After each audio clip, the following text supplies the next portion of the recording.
Hi everybody, it's Tina from the Lovers Conjure. We are here to do the full moon community love service. I hope that you guys are all doing well and having a wonderful day and a happy full moon so far. I know Mercury is now stationed direct.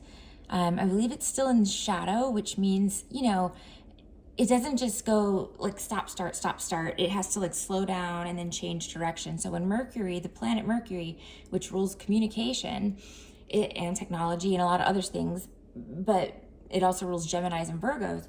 Anyway, when that planet is,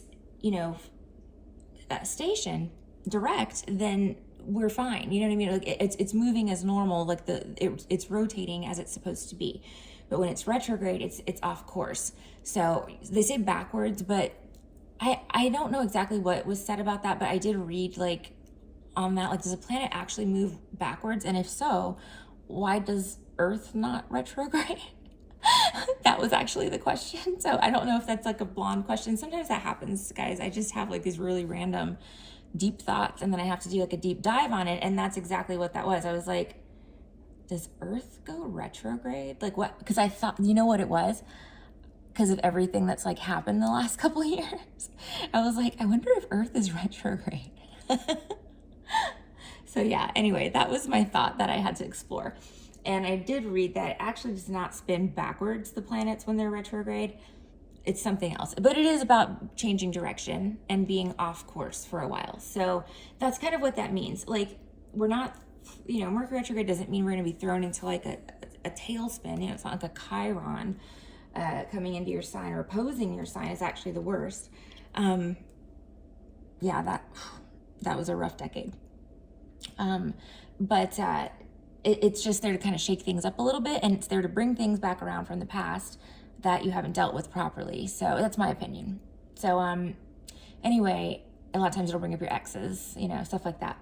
But that's not why we're here today. I was just going to say Mercury is now direct. So in the next few days, you should see a really big weight kind of lifted off of strained relationships, strained communications. For those of you that have not heard from someone and are really hoping to hear from someone, it's going to be much easier for that to happen astrologically anyway, going forward, at least until the next, retrograde. So that's all good news there. Technology issues should start alleviating as well. So hallelujah. And yep, that's what's going on. All right, my friends, let's talk about these candles. So I anointed each of the candles with 3 oils, and they've got all of them on all of them. All right. So the first one that I used is calling in your soulmate. So for those of you looking for someone new, which we did have in, pretty heavy majority, I think this time, for those of you looking for someone new, that's going to help bring that person to you. It's going to expedite the process. So, and for those of you that already have a soulmate or looking for a reconciliation, that's going to work to strengthen relationships. Okay. That's going to work to solidify a soulmate bond between 2 people. If you're in like the early stages of a relationship, you can use it for that. Also, it is going to help them understand what you're saying as well when you're communicating. So it's a good one for partnerships as well as single people looking for love. All right, so that's that one. The next one I used is called Look Me Over. This is an attraction oil. It's got a love twist to it, though. It is primarily used on love work for me. It's every now and again, if I'm doing a spell for somebody that wants to be chosen for like the job, out of several candidates, or if they want to just be called for an interview, or something like that where we need to grab the other person's attention, we put a look me over spell, an attraction spell on people for that reason. You can use it for love as well. And again, in single people, this is going to help to get some attention your way. Look me over is a good one to kind of get someone to look twice, or maybe put that little sparkle on your aura that wasn't there yesterday that makes, Bobby in accounting, ask you out to dinner or something, stuff like that. So do people still do that, guys? So, okay, real quick before we go any further, what is dating like now? Like, is our office romances still a thing? Like, do people still go to happy hour after work? I have a lot of questions because I retired in July of 19. So couple months before, you know, all this stuff happened. Well, like 8 months, but you know, I have not been in the working world since then. And I mean, I obviously work, but you know, it's just, I work for myself now. So I don't get to see all the nuances and all the fun tricks and stuff that I'm sure those companies have up their sleeves right now. I hear it from you guys though, in readings and in spells, which is good because it keeps me in the loop of the, you know, I like to be, Marie Laveau was the same way. She liked to have the scoop. She liked to know what was going on. Not that she was going to do anything or say anything. She just wanted to know, you know, and that's kind of how I am with that. All right, guys. So sorry for the interruption there, but, so anyways, look me over can help get attention for those who are single, and for those who are not single, it can help draw attention from your partner. It's going to put an aura on you, basically, is how that works. Okay, and then the last one that I used is called Reconciliation. So this is going to help folks that primarily used for folks that have broken up or separated and want to get back together. That's, you know, that's the use of that oil. I use that on that type of spell typically. But a lot of times we want things to go back to the way they were before something happened, right? Or before life took over and got in the way, or before, you know, we got married and had 3 kids, you know what I mean? And that's, reconciliation is going to help bring back the spice. So I typically don't use direct reconciliation oil on community services because not everybody is looking to reconcile a relationship, right? I sure as hell would not want my ex coming back. So we didn't use it with that purpose this time. We used it for those of you that are in relationships to help, you know, help bring things back to the way they used to be when they were young, when the relationship was young. And the reason I chose that for everybody is because of this full moon in Aries. So Aries, as you guys probably know, if you know anything about the zodiac signs, you know, Aries is a very young, spirited, very feisty, fiery, passionate, fast sign, you know? And that's when I thought about like, what could Aries bring to the table for your love life? That's it.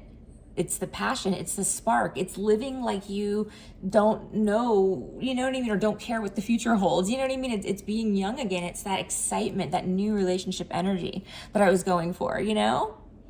When, like, you know, when everybody's hot and like, you know, smells good and stuff, like that.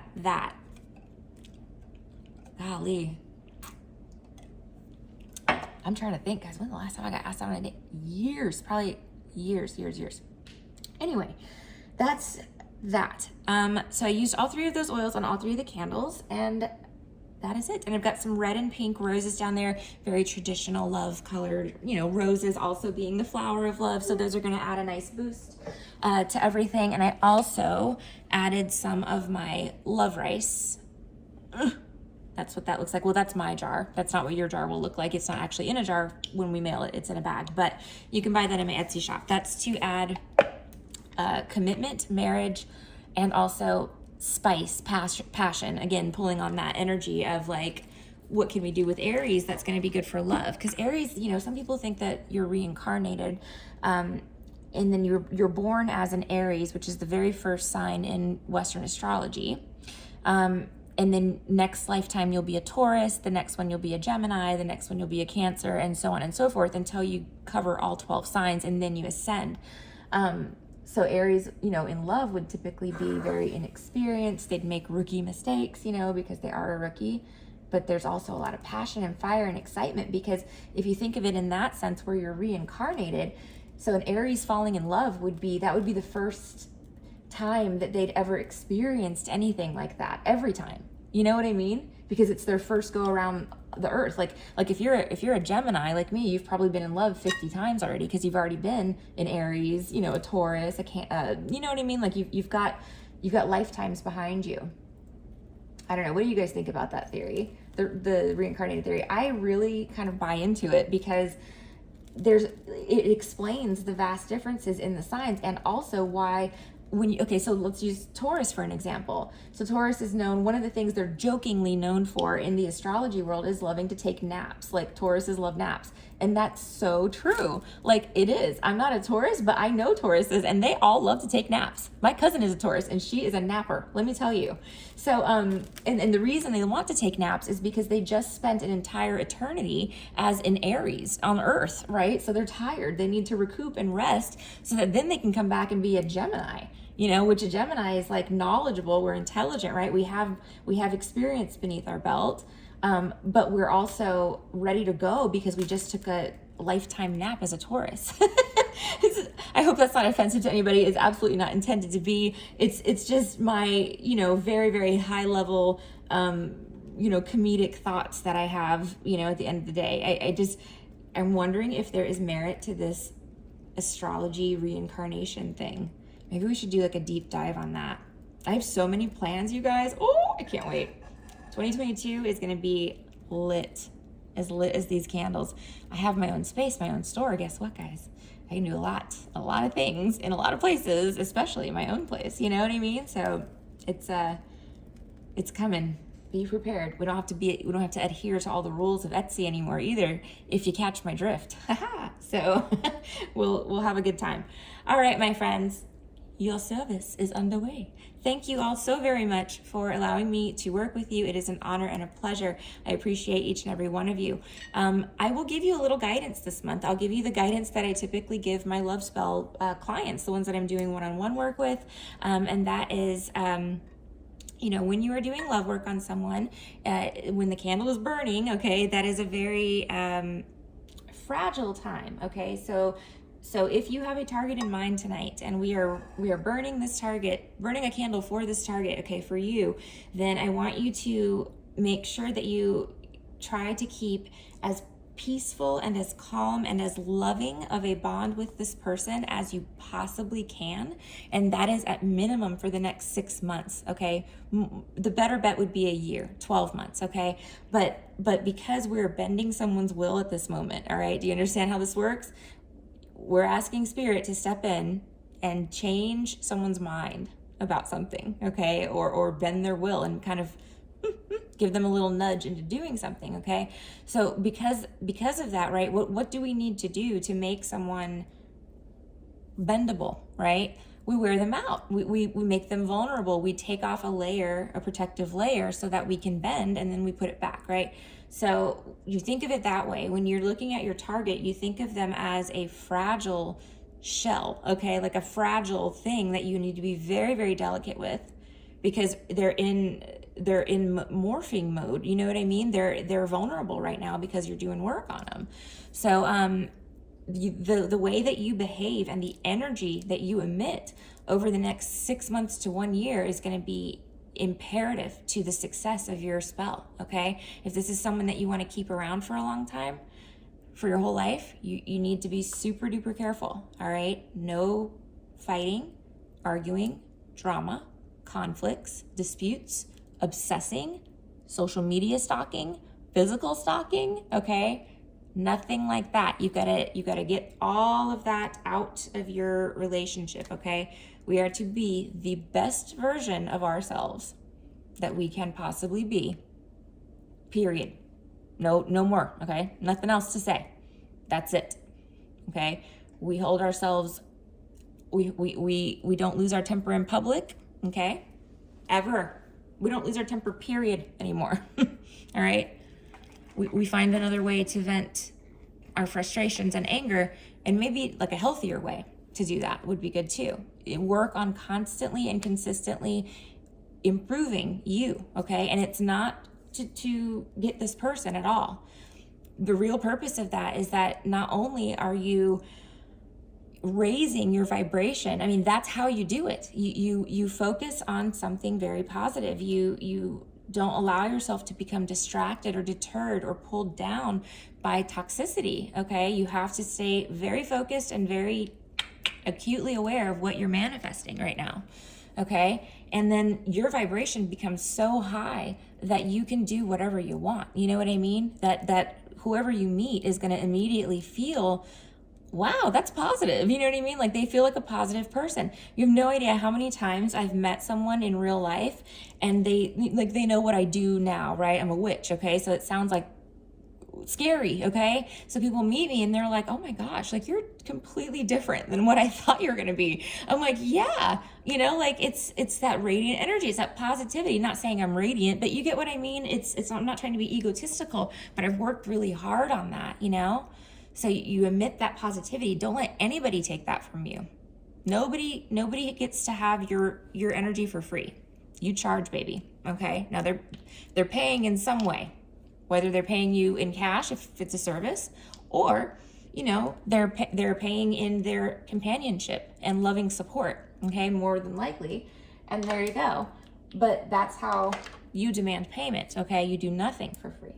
But if you're in the process of fixing things right now or getting things started, okay, with someone, you really want to be that best version. And not only that's not being fake either. Like I'm not telling you to be fake at all. I want you to be that in real life, like all the time. You know, it's possible. It is. You know, you can still be you, okay, and be the best version of you and still have a right to not think everything is all love and light, okay? That's not what being the best version of you is. And for a long time, that's what I thought it was. I was chasing that. Like, how can I be pure? How can I be love and light? You know, I'm not love and light, man. I fucking love magic. Like, I love spells. I love spirit work. And hell yeah, I throw a mean fucking axe. I do, you know? And it's because you know what I mean? Like, that's part of life. You can't be all love and light all the time. First of all, that's a bug zapper effect if I've ever seen one, meaning you're radiating all this light and you're gonna pull in all the damn beetles and mosquitoes and wasps and everything else. It's a bug zapper effect, right? You have to learn when to radiate and when to tone it down a little bit, you know? So just work on that energy. Seriously, that's the best thing you can do for yourself. Heal, you know, really heal. Like, no bullshit this time. No starting it and doing one spiritual bath and giving up, you know what I mean? Or forgetting about it because you feel better. No. Go back and really work on those deep-rooted issues, the ones that are causing you to either be in relationships, you know, like that, or, you know, that are causing you to react to things in a way that you wouldn't normally do, or that's not true to you. You know what I mean? If you have jealousy issues, that's not, you know, it's something that you have to fix. Like, you're responsible for that. You are. It doesn't matter what happened to you in the past. It doesn't. You are the captain of your ship, okay? Nobody did that and nobody can take that from you, okay? You're the only person that can fix it. But, you know, jealousy is really going to have a bad impact on the rest of your life. You don't want to have that, you know? Work on those deep-rooted issues, the thing that happened to you, the first thing that happened to you that made you that way, or made you have that jealousy within you, and figure out how to heal from that, you know? Start from the core out. Work your way out and really take, you know what I did is I took a list. I like love lists. I don't know why. I don't know. Anyway, they help me because I have ADHD. So that's why I always get off topic too when I'm talking. ADHD. It's exactly what it does. You know, it just makes my brain go. And so if I start talking, either I'm really quiet and I don't say much because I don't want to get on a tangent, or I just let myself go on a tangent. So this is me on the tangent. So what was I going to say? Oh, I made a list of all of the areas of my life that I wanted to improve. And that was in 2018. It was the new year coming into 2019. I had just shed like a third-party situation that was awful. And I need to talk about that one day. But again, it didn't go with my pure image. You know what I mean? Love and light. And then I was like, well, I don't know how YouTube's going to handle magic, but I'm doing it because it is me and I love it. And here I am. But that's what I'm saying. You need to get back to you and really focus on something that is you. What do you love? Like, what really interests you? If there were a show or a documentary on Netflix, okay, that would be the most attractive to you, what would it be about? For me, it was my movie. It was my favorite movie, The Serpent and the Rainbow. I fucking love that movie. And if you've never seen it, please watch it. It's on Amazon Prime. I don't know if it's on Netflix or anything else because I searched Amazon first, but I own it on there. It's about this guy. He's a Harvard, I think Harvard or other Ivy League school researcher and in pharmaceuticals.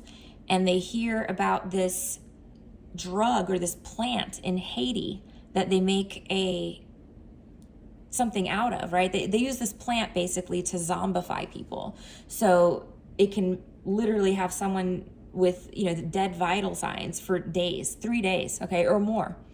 And then they come back, you know what I mean? And so they wanted to go down there to find out what was actually going on. And also, where could they use this plant? Because they're thinking like anesthesia. They're like, wow, if we can keep someone under, completely under, as if they were not even existing anymore, without the side effects of like, the propofol and stuff that we use for anesthesia, they were thinking about all of that. Like this could revolutionize medicine is what they were thinking. So they went down there and their goal was to just talk to the people that were making this or that had found this plant and that were doing this zombification thing. And the first thing to do was to find the guy that had been zombified. And so they did that, but there's a whole lot more that came along with that because you know what they ran into down there and exactly what it was. It wasn't the plant. It was the voodoo. And that's what they didn't understand. You know what I mean? Like the plant is a plant. You know what I mean? The rose is a rose until I tell it it's a love rose. Until I bless it and make it a love rose. That's what it is. Every plant has a metaphysical correlation. Of course, that's how I make the oils. That's what's in them.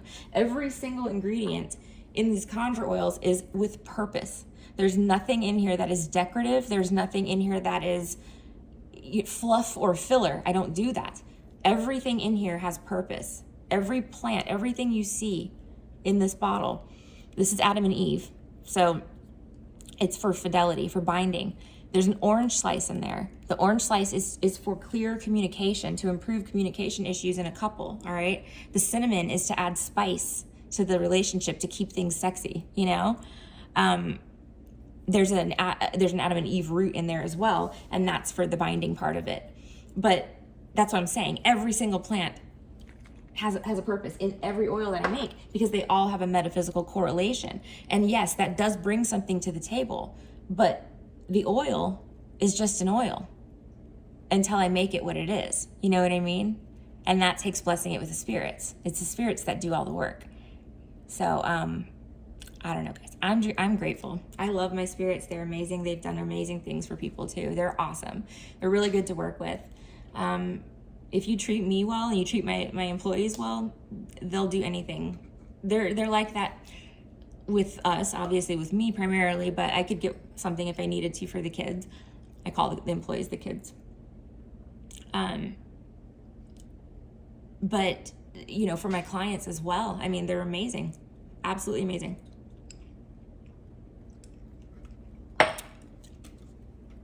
But, the part of the deal, the bargain that I have with them, and the reason why my magic works, this is how I was able to do this with my life, is because I made a deal with them. I did. These are my ancestors. They want to see me living my best life. That's their legacy. You see what I mean? And now I get it. Now I have a kid. I understand. I want her to also, live her best life. She is my legacy here on this earth, And so how do I do that? How do I make them as proud as I can possibly make them? How do I prove to them that their gift was not in vain? That I didn't just ask them for help when I need help. I wanted to build a life with them and to work with them. And that's what happened. That's how I changed everything, and you don't have to go that far with it. A lot of times your ancestors will bounce in whenever you need them. They're very good to work with.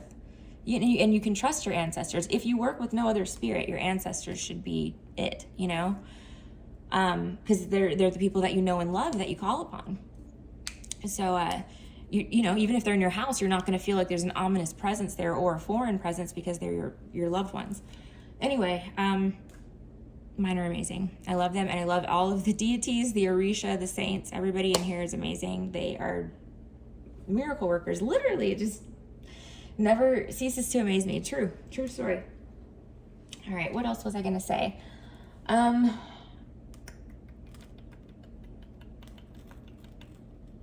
think that's it. For those of you interested in my brick and mortar store, which is opening in Largo, Florida next month, that's happening soon. You can follow me on social media. I'll be posting, updates. I just posted like a construction update today on the store, and I'll be posting updates as things progress as well. Of course, I am vlogging it too, so I'll probably put that on my other channel. But anyway, I just wanted to let you guys know that that is happening, and yeah, nothing on our end changes at all. We're not shutting down, not even for one day. We are gonna work right through the move, right through the build out, right through the grand opening, and yeah, that's what we're doing. So wish us luck. It'll be good. All right, guys, thank you so much. Much love, many blessings to each and every one of you. If you need any metaphysical services or products, please visit my shop, The Lover's Conjure. You can find me on Etsy or at www.theloversconjure.com, and The Lover's Conjure on all socials. Thank you guys. Love you. Talk to you soon. Bye.